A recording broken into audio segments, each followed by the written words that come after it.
Very much. When you're packing school lunches for your kids, what you're doing now since school is back in session, the last thing on your mind might be which items are recyclable and what is not. This is an important issue. It's estimated that an average-sized elementary school generates 10,000 pounds of waste every school year. We got Aisha Cogborn here with Waste Management to tell us how we all can do our own part to help. So first off, why is recycling so important? Why is it something that we should even be thinking about? One of the reasons it's so important is when we throw something away, there is no magical place called away.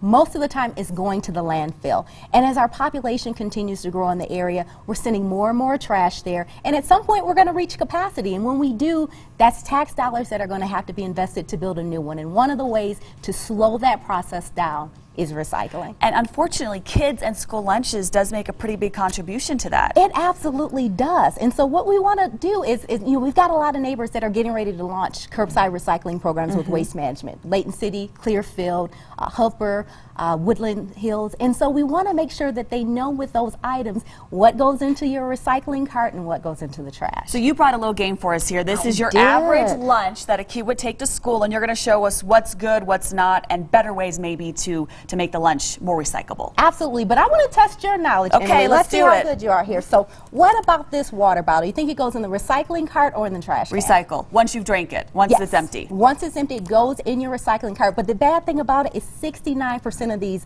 still end up in the trash and in the landfill. Because you don't think about it, unfortunately. Yeah. Okay, Yep. so that's a good to go. Yep, that's in the recycling cart. How about this foil juice beverage? Right? You are right. Okay. It's going in your trash. And here's the reason why. Recycling is a commodity market. And so when we collect these items, when they're processed, there has to be somebody on the other side of the table that actually wants to buy the material. And this is kind of a hybrid, funky foil plastic material. And there really isn't a good market for it. So that goes in the trash. Okay, so we'll put this side trash. Okay? That's going in the trash. That's your recycling. recycling cart. How about this potato chip bag? I say trash as well. You are right. And for the exact same reason, that funky hybrid material goes in the trash. Okay. So how about that yogurt? That's my absolute favorite snack in the world. Yes, because it's plastic? You are right. You are so good at this, Emily. And here's a little trick, too. With your plastics, you want to make sure that you look for that little triangle with the arrows around it. It's called a Mobius. And if you find that on a plastic container, there's going to be a number in the center of it. Yes. If there's a 1 through 7, then you know that it's recyclable and you want to put it in your recycling cart. Is that on here? It is, and this one is a little hidden. It's on the bottom. Oh, I see. In black. You got to really hunt for it. So it's right there. You can't really see it, but it's there. That's good to know. I had no idea about that little trick. And then finally, your plastic bag with your sandwich. Yes. I would say once the sandwich is gone, the bag can be recycled. Actually, the bag needs to go in your trash. Okay, I got one wrong. So this goes into the trash. And why is that?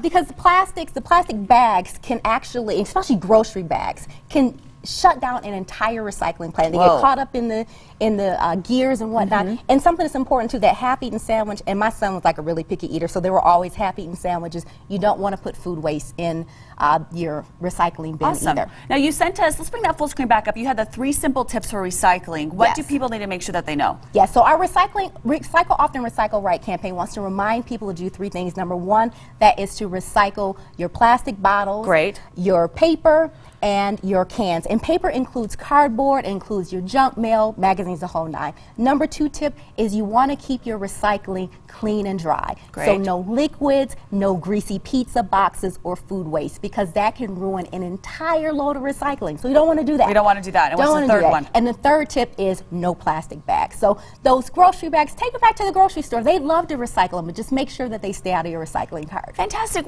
So much great information, something you might not even think about. So the good idea is just to use your plastic containers. Because those go home and you get to use them again. Absolutely. And it saves money too, because then you're not buying the baggies. It keeps less trash from going to waste. And you can get these from the dollar store. So there you go. Dirt cheap. Fantastic. So you're from the Layton area, so if people want to sign up there for the curbside recycling, what can they do? Yes, we want our folks. We have a special line signed up, set up for our Layton folks, and that number is 801-282-8219. So we're waiting on your call, and we can get you signed up for curbside recycling. Fantastic. Thanks so much. Great information.